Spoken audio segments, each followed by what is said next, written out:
Se você está vindo para o Canadá, um documento muito importante para você trazer é a sua carteira de habilitação do Brasil. E eu vou te explicar por que isso vai te ajudar muito na hora de tirar sua habilitação aqui no Canadá. A primeira coisa que vocês precisam saber é que o processo para tirar a carteira de motorista aqui no Canadá é bem diferente do Brasil. Isso porque ele é menos burocrático do que o nosso sistema brasileiro. No Brasil, além de ser caro, demora bastante até você fazer tudo o que precisa ser feito para você conseguir sua habilitação. Por aqui no Canadá, existem regras diferentes de acordo com a província que você vai morar. Então eu vou explicar para vocês o processo para tirar a carteira de habilitação de acordo com a província que eu moro, que é Ontário. Aqui em Ontário, é permitido que a pessoa tire sua primeira carteira de motorista a partir dos 16 anos. Isso mesmo, diferente do Brasil que a gente tem que esperar até os 18. E por aqui existem tipos diferentes dessa carteira de motorista.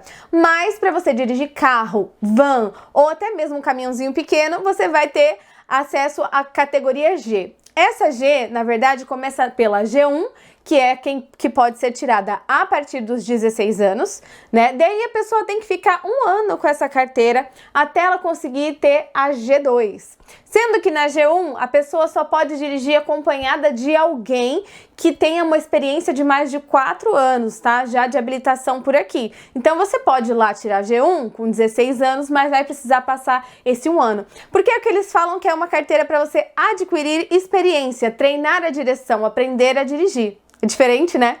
Depois desse tempo, a pessoa vai tirar a G2, que é uma habilitação que você pode fazer quase tudo, mas tem algumas regrinhas que ainda a pessoa não pode fazer com a G2. E depois a pessoa vai fazer o que eles chamam aqui de G-Full, que é a G, a última carteira para essa categoria, para você poder dirigir sozinho, ir para onde você quiser, e pegar highway, enfim, dá para fazer tudo e também é permitido algum nível de álcool ali no sangue. Tá, mas por que para nós brasileiros ajuda a trazer a nossa habilitação do Brasil?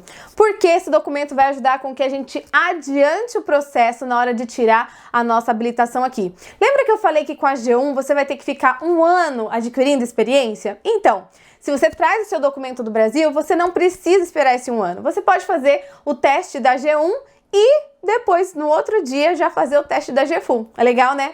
Só que para isso, você tem que trazer sim a carteira de habilitação, seu documento do Brasil precisa estar válido, tá? Não adianta trazer carteira vencida, senão você não vai conseguir usar. Só que não adianta você chegar com o documento, querer levar lá para fazer sua G1, para mostrar e falar, olha, eu tenho experiência. Não, você vai precisar fazer uma transcrição desse documento aqui no Canadá. E como é feito isso? Chegando aqui, você precisa ir, né? No caso, eu moro aqui em Toronto. Existem coisas diferentes quando a pessoa não tá em Toronto, que a gente tem o consulado aqui. Você pode mandar isso por correio, você pode fazer de outra forma. Um amigo meu, ele tá em Ottawa e lá ele fez pela embaixada, tá? Então aqui a experiência que eu tô te contando é sobre fazer aqui em Toronto. Então a gente tem que fazer a transcrição desse documento. E como que isso é feito? Você tem que entrar em contato com o consulado. Eu fiz isso tudo online e vou deixar uns prints para vocês aqui na tela, mostrando o site. Vou deixar na descrição desse vídeo também os links para vocês acessarem e ter acesso direitinho, gente. Se prestar atenção direitinho, é facinho de fazer. Então você vai entrar lá no site do consulado, você vai precisar fazer um cadastro para você agendar. Se você quer agendar para ir até lá, levar os documentos, ou se você quer fazer o envio desses documentos por correio, que você também pode. Aí dentro do site, lá você vai escolher o tipo de serviço que você está buscando e lá você vai colocar, né, a cópia dos seus documentos. Na hora de enviar pelo correio, você vai ter que enviar os originais também. Até por isso eu não quis fazer pelo correio, já que eu tô aqui em Toronto, é melhor eu ir lá no consulado. Mas ainda assim, a gente vai fazer ali, colocar os documentos, porque o consulado vai avaliar, vai ver se tá tudo direitinho que você mandou, para depois você agendar o horário para ir até lá. E o que você vai colocar ali, né? São as cópias dos seus documentos que eles estão pedindo, mas o mais importante são os documentos relacionados à CNH, que você vai pegar esses documentos no site do Detran aí do seu estado. No meu caso, né, eu uso Detran SP. E aí é só jogar no Google o que você tá precisando, que já vai aparecer ali os dois documentos que você precisa. Então eu coloquei lá, prontuário da CNH Detran SP. Pronto, colocando isso, vai aparecer os dois documentos que eu já preciso e ali pegar o PDF, tá? Que é a certidão de pontos, para comprovar que você não estourou em pontos com a sua CNH, que tá tudo certo, que você não perdeu sua habilitação. E a certidão da CNH, que é o histórico, né? Mostrando o status ali da sua CNH. São esses dois que você vai precisar. Sem esses dois, você não consegue ir lá no consulado e mandar os documentos e fazer essa transcrição, tá? Então, é essencial que você tenha esses dois documentos. Tá tudo direitinho aqui na descrição, os links. Vocês só precisam buscar esses documentos direitinho e colocar lá no site. Eles vão avaliar e se você tiver mandado o documento errado, eles também vão enviar de volta para você um e-mail falando, olha, precisa consertar isso aqui. Então, tranquilo. Estando tudo certinho, vai dar tudo certo.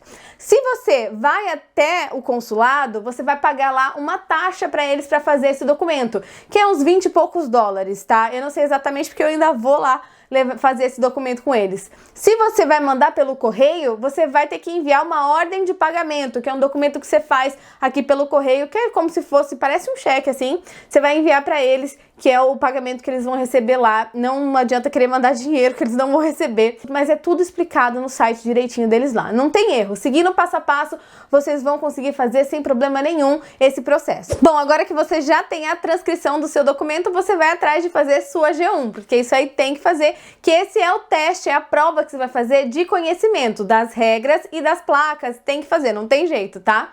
No meu caso, eu não precisei agendar um horário para fazer esse teste. Eu fui até o local lá e peguei uma fila, uma senha para fazer.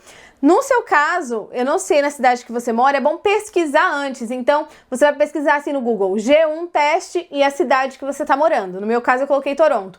E aí aparece uma lista de locais que eu posso fazer essa prova. Você pode entrar em contato com eles, perguntar se precisa agendar ou só chegar no local. Pronto. Eu só precisei aqui de um documento que comprovasse a minha identidade, que no caso eu já tinha o ID aqui de Toronto, né? Então eu levei essa identidade, lá já tinha meu endereço, então não precisa levar um comprovante de endereço. Se você não tem, né, no seu documento escrito o endereço daqui, leva também o seu comprovante de endereço, tá? Então, documento, o comprovante de endereço, leva a sua CNH original e a transcrição que você fez lá no consulado. Tem que levar tudo direitinho para eles olharem lá na hora. É super simples. Feito isso, eles vão lá verificar, você vai fazer o pagamento da taxa, que eu vou colocar aqui na tela para vocês o valor que eu paguei dessa taxa. Não é muito barato não, pelo menos para mim não foi. E aí na hora você vai fazer ali também um exame de vista, que eles vão olhar se tá tudo direitinho. Depois disso, você vai pegar o papel que eles vão te dar, com tudo ali que você já pagou, e você vai entrar numa salinha para fazer o teste de conhecimento, né, que é feito tudo no computador. São 40 questões, divididas em duas etapas. Então, a primeira etapa, que é o de conhecimentos, das regras e tudo mais, você tem que estudar para isso. E a segunda parte, que são as placas ali.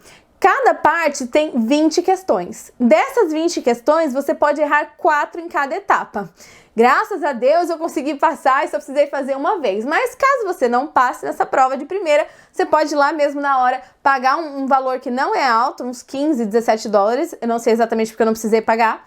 E aí você já pode fazer novamente a prova. E aí que vem a dica, né? Se você tá chegando aqui agora, não sabe como estudar, gente, tem um monte de aplicativos no celular que você pode estudar para G1 e cai exatamente o que está nesses aplicativos. Então você vai aí na loja de aplicativos do seu celular e procura G1 teste. Foi exatamente assim que eu procurei. E aí tem um monte. Aí você seleciona ali os que são melhores para você. Eu vou deixar aqui na tela os 3 que eu usei para estudar. Esse primeiro aqui, eu usei ele para entender mais sobre todas as regras. O bom desse aplicativo é que ele tem ali uma opção onde eu posso ouvir, né, além de ler, porque esse aplicativo ele é muito detalhado, ele vai te ensinar mesmo, tá te dando aulas de cada regrinha, como tudo funciona. E aí, eu não sei muito inglês, mesmo assim eu estudei inglês porque eu não achei aplicativo em português. Se alguém sabe de algum aplicativo em português, deixa aqui nos comentários. Então, ele tem essas aulinhas, no final tem testes que vai te ajudar a entender sobre todas as regras. Me ajudou muito. Esse outro aplicativo também é legal, mas ele tem muitas coisas pagas e eu não queria pagar. Fiz ali os testes que eram gratuitos, foram úteis também. Só que esse último aqui foi o aplicativo que mais me ajudou na questão de questões iguais na hora do teste. A maioria das coisas que eu estudei nesse aplicativo tinha lá na prova as questões e era exatamente igual. Então são coisas que você precisa estudar, decorar para você chegar lá na hora e conseguir fazer sua prova. Eu consegui na primeira tentativa e tem coisas que você precisa realmente saber. Por exemplo, uma questão que caiu lá, que é bem importante você saber é, se você mudar de endereço, em quanto tempo você precisa avisar, né, que mudar o seu endereço na sua Drive License. Você precisa fazer isso em 6 dias. Você tem 6 dias para mudar o seu endereço. Então, assim, tem regras que são bem diferentes. Então, independente de você ter a sua habilitação no Brasil, é de extrema importância que você estude para entender bem como funciona por aqui. Uma coisa muito legal também é que você pode escolher fazer a prova em português. Então, tem vários idiomas lá e você pode falar com a moça que antes, né, antes de entrar na sala, ela já pergunta para você se você quer fazer em outro idioma. E aí você fala que quer fazer em português. Eu escolhi, falei, eu quero fazer em português. Só que o português é meio que um português de Portugal, assim, é bem um português traduzido. Então, como eu estudei tudo em inglês, tinha coisa que eu ficava meio confusa. Só que você vai usar o computador que é touch. E embaixo tem a opção para você mudar para o inglês também. Então, quando eu queria ver se era realmente o que eu tinha entendido em inglês, eu ia lá e mudava a opção para o inglês. Acabei fazendo muitas questões assim em inglês. E depois eu conseguia voltar para o português também. E aí é bem tranquilo, você tem lá o tempo para fazer a prova tranquilamente e na hora você já vai saber se você acertou ou errou. Conforme você vai respondendo, aparece se tá correto ou se não tá. E no final da prova você já sabe se foi aprovado. Então pelo menos isso é bom também para você não ficar ali naquela expectativa sem saber se passou na prova ou não. Pronto, passou na prova, conseguiu a sua G1, parabéns! Agora você já pode no outro dia agendar o seu teste de direção. Olha só que legal. Isso porque você mostra que você tem experiência, porque você trouxe a sua habilitação do Brasil. Se você não trouxer, não vai dar para adiantar esse processo, você vai ter que esperar pelo menos 1 ano para tirar a G2 e depois fazer a G. Então você pula, além de você pular a G2, você não precisa esperar, você pode já logo fazer o seu teste de direção. Eu tinha esse documento já da transcrição feito há muito tempo, porque quando a gente chegou aqui no Canadá, a gente já sabia, porque amigos falaram pra gente que era muito importante chegar e já fazer essa habilitação logo. Por quê? Porque aqui o seguro de carro ele é obrigatório. Então, se você tem uma habilitação nova, o seu seguro acaba sendo mais caro. Aí a gente pensou, bom, vamos fazer a G1, né? Vamos fazer logo essa habilitação, logo que a gente chegar, e depois a gente vai e faz o teste de direção, espera, porque a gente não podia ficar gastando. E aí a gente pegou, foi lá, fez a transcrição e tudo. O que aconteceu? Pandemia, fechou tudo, a gente não conseguia fazer mais nada, e aí fomos adiando. Eu falei, vou fazer então o meu ID, que era $32 e ficava mais barato, né? Eu precisava ter um documento daqui, fiz, porque na pandemia era o que dava pra fazer. E aí eu fui empurrando e é só agora que eu tô fazendo isso. E aí quando eu fui lá fazer agora o meu teste da G1, eu levei esse documento. A moça falou assim, olha, isso aqui tá antigo, não dá pra você usar. Mas não tem problema, você faz a G1 hoje, depois você traz o documento pra mim. Então, mesmo sem ter o documento ali na hora, eu consegui, porque ela viu que eu tinha um documento só que estava fora da validade. Então, eu tô esperando pra pegar no consulado e vou levar lá o documento só pra ela colocar lá no sistema. E aí, terminando a prova, ela vai te dar esse papelzinho aqui que mostra que você passou, que você já tem sua G1 e que te permite dirigir até que o documento chegue na sua casa. Muito importante também, por que as pessoas falam pra você fazer esse documento logo que você chega? Além da questão do seguro, como eu comentei com vocês, também é você ter um documento aqui do Canadá, porque independente do seu status aqui dentro, você consegue chegar e fazer a sua carteira de motorista. Então, tem pessoas que chegam aqui de repente com visto de turista, vai mudar aqui dentro, você consegue tirar sua carteira de motorista e já tem um documento aqui de dentro. Quando alguém te pedir um documento, você tem um documento daqui do Canadá, ninguém vai ficar te questionando nada sobre o seu status. Fica aí a dica para vocês também. Então, como a gente fez todo esse processo, trouxe a carteira do Brasil, fazendo a G1, a gente já pode logo marcar o teste de direção. Também pesquisando ali para ver o que tem mais próximo da sua casa e agendar online esse teste, tá? Você vai precisar. Aqui em Toronto a gente está tendo uma dificuldade com datas, então tem pessoas que agendam em locais próximos.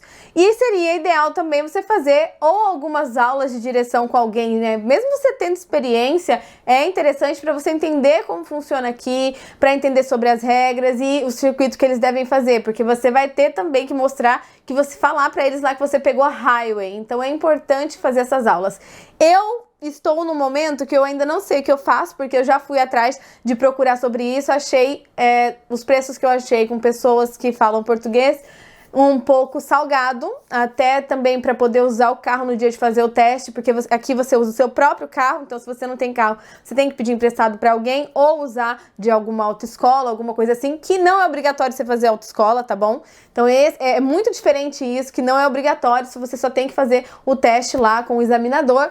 Só que se você não tiver carro, que é igual ao meu caso, e aí, como é que faz? Muita gente aqui pede para amigos, igual a nossa amiga que já ajudou o Ciro quando ele foi fazer o teste, mas Ciro ficou nervoso, acabou cometendo alguns erros e aí ele não passou de primeira. Também tem isso, que se você não passar de primeira, quando você for fazer o teste para G-Full, você vai ter que voltar para fazer o que você pulou, que era o da G2.